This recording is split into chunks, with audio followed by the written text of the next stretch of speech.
química para o canal. A aula de hoje vai começar com uma introdução, solubilidade e classificação logo em seguida, e depois expressão de concentração. E por fim, misturas de soluções, se der tempo hoje. Senão vai ficar para a parte 2 da aula. Mas vamos começar. Introduzindo vocês às soluções, a gente deve saber primeiro que a gente pode ter substâncias, né, que serão heterogêneas ou homogêneas, né? As heterogêneas têm mais de uma fase, como óleo e água, então elas não se misturam e dá pra a gente ver elas em duas fases, é bem legal. Mas as misturas heterogêneas, que têm duas fases ou mais, não são soluções. E sim as misturas homogêneas, que logo tem uma fase só.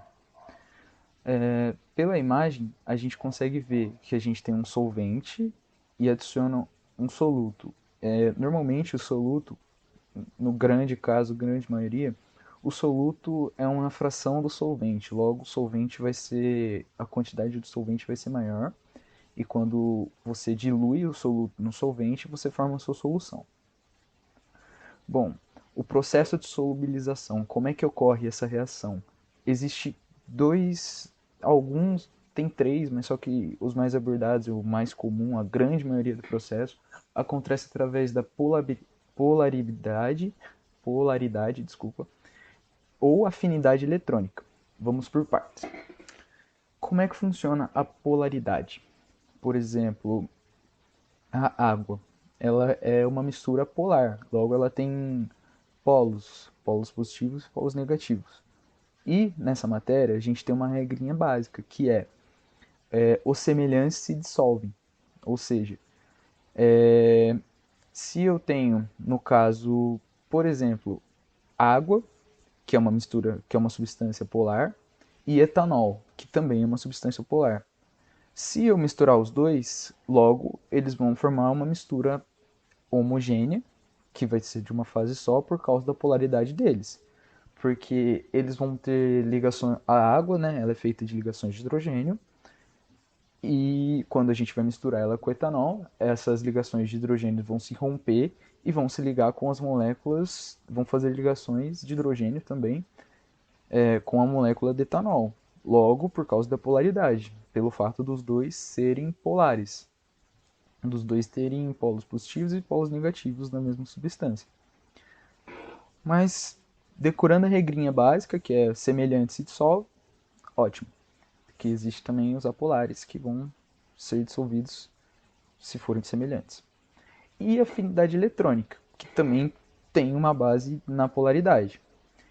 Porque esse processo envolve a atração e associação de íons de um soluto e moléculas de um solvente. Esse fenômeno é chamado de solvatação.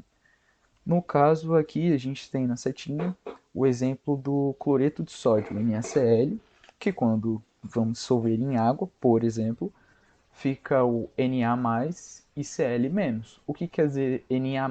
Quer dizer que ele é negativo. Por quê? Ou quer dizer que ele é positivo, desculpa.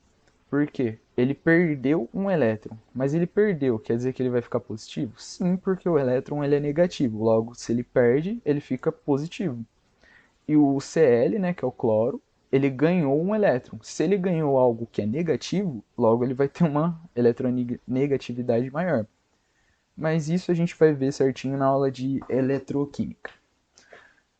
Mas a afinidade eletrônica, no caso da gente dissolver também em água, por exemplo, o NaCl, o cloreto de sódio, pelo fato da água ser uma mistura polar, ela vai ter polos negativos e polos negativos, ou polos negativos e polos positivos, que vão se ligar à eletropositividade do sódio e eletronegatividade do cloro.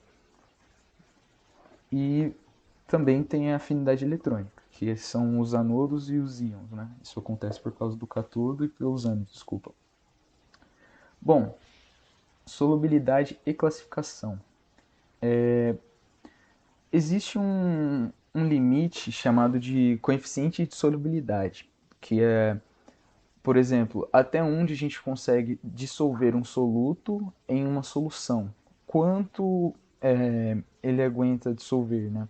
A quantidade em massa, normalmente. Que a gente pode avaliar, por exemplo, num caso da gente dissolver sal em água. Se a gente coloca um copo de 200 ml, por exemplo, que é o nosso copo comum, né, normalmente. Coloca uma colher lá, mistura, beleza, já já a gente não vai mais ver porque ele vai se dissolver no, na água que tem lá, né? No solvente, o soluto a gente vai conseguir dissolver uma colher. Mas se a gente coloca 5 colheres, pode ser que não dissolva mais, porque já ultrapassou o coeficiente de solubilidade para a temperatura ambiente, né, que é a temperatura que a gente vai estar no local. Varia. E normalmente a gente faz essas tabelas, que é o coeficiente de solubilidade. Esse coeficiente pode ser chamado também de solubilidade, ele sempre vai ser dado em gramas por 100 gramas de solvente, né?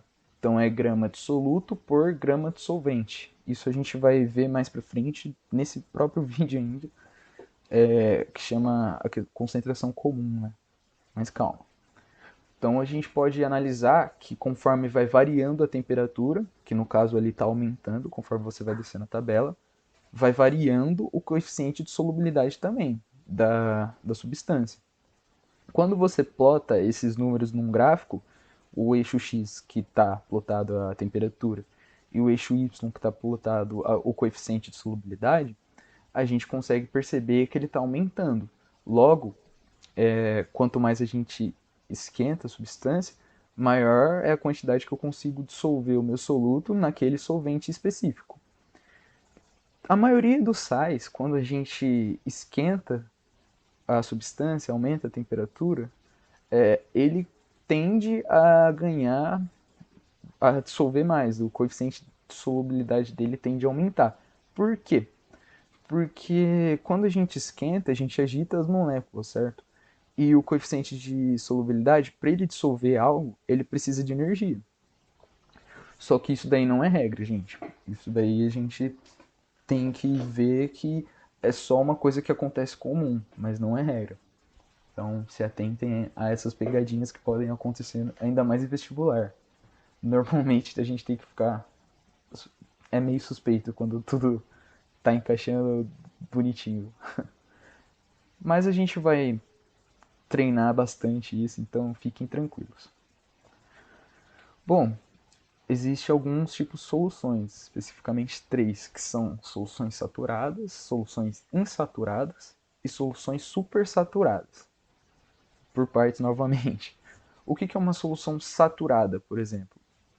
Uma solução saturada quer dizer que naquele solvente já tem o máximo de soluto que a gente poderia, o coeficiente dele.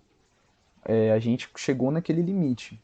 Se a gente adicionar mais 1 grama de soluto, ele não vai se dissolver, ele vai ficar sólido, igual a gente consegue ver na imagem 2 ali embaixo.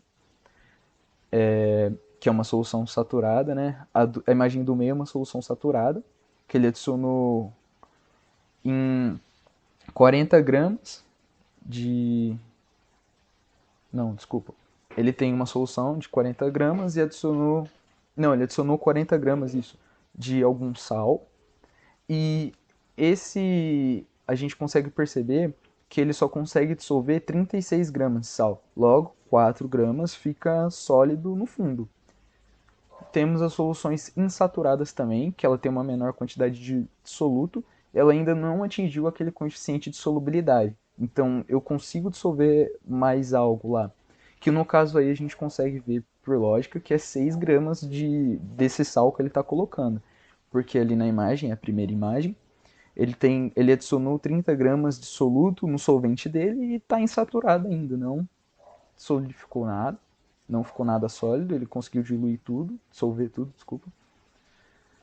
E a gente também pode ter a solução supersaturada. Essa que é interessante, porém não tem uso nenhum. O que é a solução supersaturada?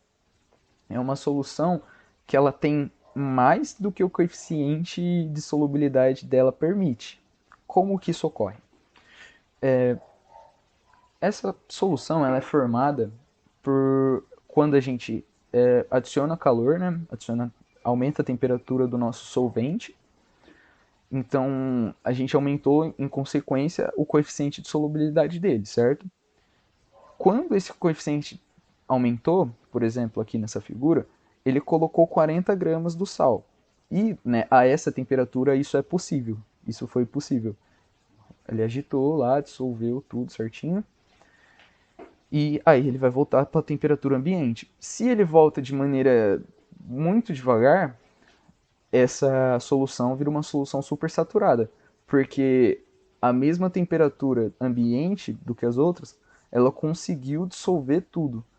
Só que a gente tem que ter noção que essa é uma solução muito instável. Se a gente der alguma agitação, alguma coisinha, ela já vai solidificar e vai se tornar uma solução saturada. Até por isso que não tem uso comercial, a gente não faz nenhum uso dela atualmente, quase. Vamos ver agora o terceiro. A gente vai. Bom, antes a gente já viu como é que funciona a solução, a gente já viu como é que funciona a parte básica dela. Agora a gente vai entrar na parte matemática do assunto, certo? Que é a gente relacionar isso com os números. Começando com a concentração comum, que é a quantidade de soluto em gramas que existe em 1 litro de solução. Muito simples. Aí vem a fórmula, né? Concentração comum é a massa de soluto dividido pelo volume de solução, gramas e litros. O volume da solução seria o soluto mais solvente, então é ao todo. Mas normalmente o soluto não gera muito volume para a solução. Mas isso vai, não precisam ter dúvidas, porque é muito claro no exercício esse cálculo. Ele vai te dar a massa, a solução, você só pega, divide uma para outra. Tem que ficar atento também com a unidade de sistema internacional, né? Conversões. Se ele der uma massa em quilograma e volume, faça essa divisão, sabe? Convertam quilograma para grama, ml para litro, facilitem a sua vida. Para isso não gerar, para isso não causar dúvidas, porque às vezes você está fazendo o problema. Isso vai ser normalmente a parte inicial do seu problema. Beleza, vamos ver a concentração para calcular outra coisa, que depois vou calcular outra coisa. E conforme vai nessa cadeia, não misturem muito as unidades que vocês estão usando. Tenta começar no padrão, beleza, o sistema internacional é gramas por litro, vou converter, que depois eu não vou ter erro. Depois eu só converto as outras unidades, porque essa minha constante, essa minha relação aqui, por exemplo, grama por litro, vai estar em grama por litro. Então, se eu fizer qualquer outra coisa com ela que eu precise, né, com uma unidade em grama ou litro, vai estar certo. Não vai ter nenhuma inconcisão de unidade ali, não vai ter nenhum erro, sabe? Isso facilita a vida de vocês. Pode até parecer que dá mais trabalho, mas você fica mais distante do erro. Isso é essencial. Bom, um exemplo para ficar mais claro para vocês o que é concentração comum. É uma coisa que tem que ter na mente de vocês, bem claro. Por exemplo, a gente tem uma garrafa de soda, né? E um copo de soda. Vamos desconsiderar esse gelo, porque eu não achei outra imagem bonitinha assim. Mas digamos que a gente tenha servido essa soda pura no gelo, no copo sem o gelo. Então a gente tem os dados aqui. A gente tem 1 litro de soda e nessa soda contém 20 gramas de açúcar. A gente serviu em um copo grande, né, de 500 ml, e logo esse copo tem meio litro, 0,5 litros, e 10 gramas de açúcar. Que se eu tenho 20 gramas em 1 litro, eu peguei metade, eu vou ter 10 gramas de açúcar, certo? A concentração comum, ela vai continuar sendo 20 gramas por litro em ambos cenários, né? Tanto na garrafa quanto No copo. Porque se a gente dividir 20 por 1, vai dar 20. Se a gente dividir 0,5 por 10, ou desculpa, 10 por 0,5, vai ser uma multiplicação de 2 em teoria. Então os dois vão dar 20 gramas, porque é a concentração. Tanto naquele caso, eu vou ter 20 gramas por litro, só que eu só tenho meio litro. Então eu vou ter metade de 20 gramas, certo? Bom, bem básico. Não, vocês não vão errar isso, tenho certeza. Bom, vamos ver, né? Espero que não esteja ninguém dormindo aí. Fração mássica e volumétrica. Agora a gente entra na porcentagem. Isso daí é algo que não é não é uma unidade mássica nem volumétrica, só que é um parâmetro de medida. Normalmente a porcentagem é dada em porcentagem. Então a gente tem dois tipos, né? Fração mássica e a fração volumétrica.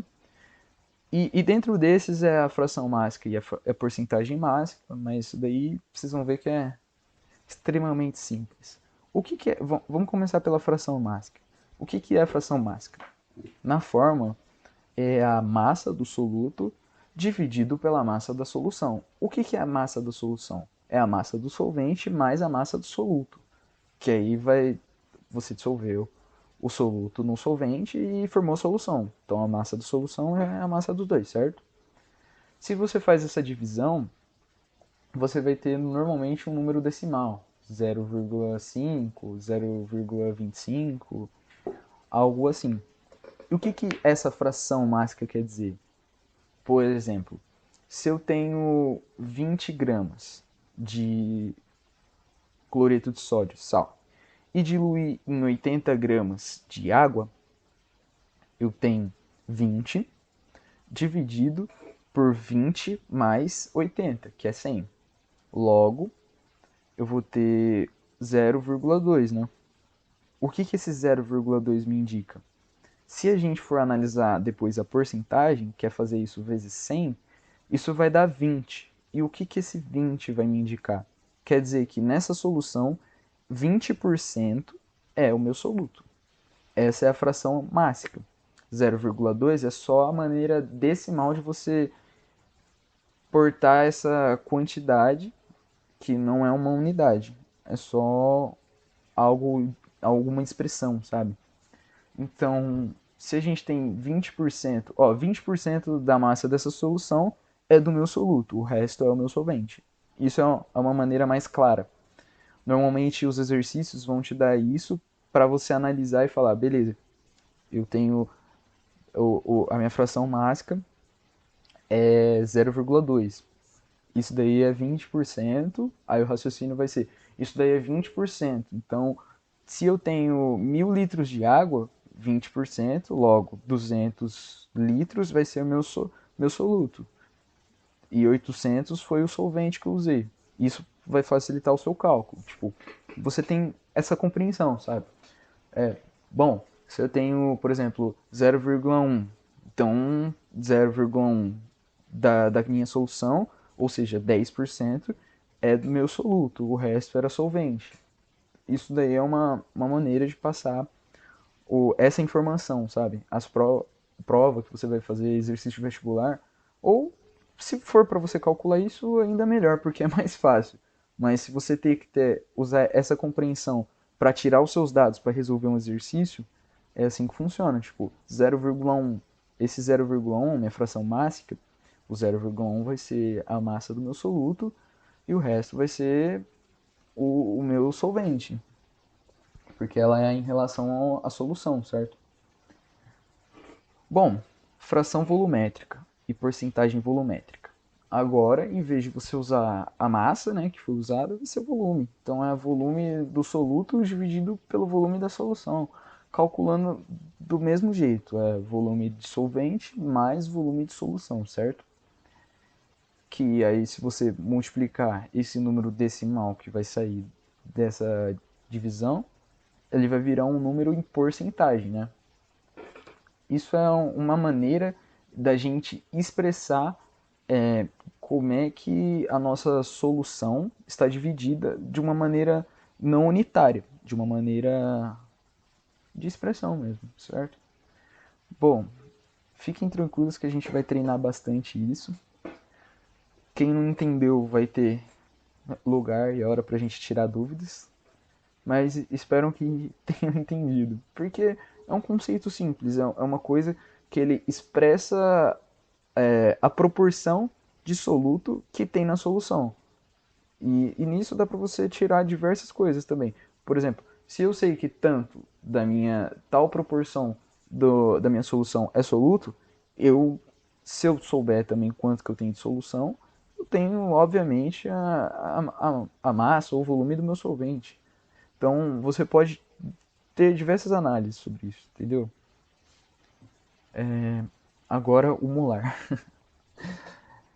Isso daqui é extremamente importante. Molar, a gente vai usar quem pretende seguir carreira em exatas, alguma coisa de engenharia ou química. Isso é essencial. Quem não pretende também, isso daí é essencial também para você ter uma análise sucinta do mundo, né? Para a gente conseguir compreender as coisas simples que acontecem na nossa natureza. Concentração molar. O que que é? A gente tem que começar aqui de baixo para cima, né? Que o Nzinho é igual à massa que eu tenho de certa substância dividido pela massa molar, certo? Por exemplo, aqui o ouro. Se eu tenho 197 gramas de ouro, um Nzinho vai dar 1, porque a massa molar, ou seja, a massa de 1 mol dele pesa 197 gramas. Então, se eu fizer 197 dividido por 197 é igual a 1. Logo, eu tenho 1 mol do meu soluto. Aí a gente passa para a emisão. A concentração molar ela é mols do soluto dividido pelo volume da solução. Então, uma quantidade a unidade que vai ser formada, né, que vai ser gerada, é mol por litro ou mol por mililitro, mas o mais comum é mol por litro. Esse cara é o senhor Avogadro, né? Que ele foi o cara que inventou o número de Avogadro. O que é o número de Avogadro? Ele é um número que expressa quantas moléculas a gente tem em um mol. E para o vestibular isso é essencial. Anotem esse número aí, por favor. Se não quiserem anotar também, o slide vai ser disponibilizado para vocês, com certeza. Mas anotem, é melhor.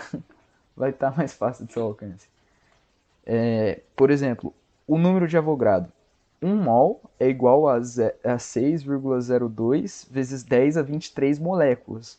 Então, é, isso daí equivale, por exemplo, no caso do ouro, em 197 gramas de ouro, eu vou ter 6,02 vezes 10 a 23 moléculas.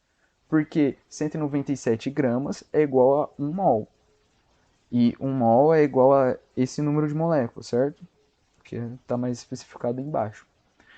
Mas isso daí depende muito da tabela periódica. Os vestibulares todos têm a tabela periódica no final, né?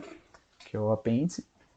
E o número molar, você tem que ter essa compreensão. O número molar é quanto pesa um mol daquela substância, certo? É simples assim. Não tem jeito de errar isso aqui, gente. Se vocês compreenderem o assunto e treinar um pouquinho, não precisa treinar muito, isso aqui é uma coisa tranquila, né? Isso aqui vocês vão tirar de letra, tenho certeza. Bom, espero que tenham conseguido passar essa concentração molar para vocês, porque é uma coisa realmente muito importante na resolução dos exercícios. Bom, parte por milhão, mais conhecida como ppm também, sigla, né? Ela é usada quando a gente tem uma substância muito diluída, ou seja, o soluto é uma quantidade muito, mas muito, mas muito pequena em relação à quantidade de solvente, né, da solução, a quantidade da solução ao todo, né, como está escrito no slide. Mas é porque a quantidade de solvente é muito maior do que a de soluto, certo? E a gente tem algumas relações. Isso é uma unidade, né? Ela é como se fosse uma velocidade, né? Para expressar o quão pequeno é o nosso solvente, tipo quilômetros por hora, pode ser uma unidade também, certo? Aqui no caso a gente tem três tipos dessa unidade, que é a relação entre massa e volume e relações entre volumes, certo? Então a gente pode ter um ppm é igual a 1 grama por tonelada, por uma tonelada também, ou um ppm é igual a 1 miligrama por 1 quilo, ou um ppm é igual a 1 micrograma por 1 grama em relação mássica. Em relação massa-volume, pode ser em gramas por litro, ou miligramas por litro, e microgramas por mililitro. Uma, uma relação entre volumes aí é volume dividido por volume. 1 litro por 1.000 metros cúbicos, ou 1 ml por 1.000 litros, 1 microlitro por 1 litro. Isso quer dizer, a nossa concentração está muito pequena. E aí a gente pode expressar em ppm, para ficar uma coisa que a gente não envolva muitos 0,00, não tem que usar tanto zero, fica uma coisa mais fácil da gente falar e da gente compreender. Por exemplo, quando a gente fala, normalmente usa bastante em cidade. Eu escutava bastante isso, na realidade, quando vai assistir jornal. Não bastante, mas a única coisa que eu escutei, assim, antes de precisar estudar isso, que era quando a gente tem uma cidade, por exemplo, em São Paulo, a gente tem 13, a do ano passado, por exemplo, foi 13,4 ppm de monóxido de carbono, né, em relação ao oxigênio atmosférico lá, né. Isso quer dizer que, por exemplo, em volume, né, é em volume isso daí, eles calculam, quer dizer que 13,4 litros de monóxido de carbono tem em 1 milhão de litros de oxigênio, por exemplo. O ar não é só oxigênio, né? Tem oxigênio, nitrogênio, mais é nitrogênio, né? Mas para vocês terem, para efeito de comparação, a OMS indica que o máximo é 9 ppm de monóxido de carbono para ser aceitável, o máximo. Isso daí já é uma coisa alarmante para São Paulo, né? E por fim, a gente também tem a diluição de soluções. Diluir nada mais é do que adicionar solvente puro a uma solução que já existe. Que, claro, a gente tem o soluto e o solvente, a gente pega mais desse solvente e adiciona na solução. É importante que a gente não confunda com dissolução, porque o que é dissolução?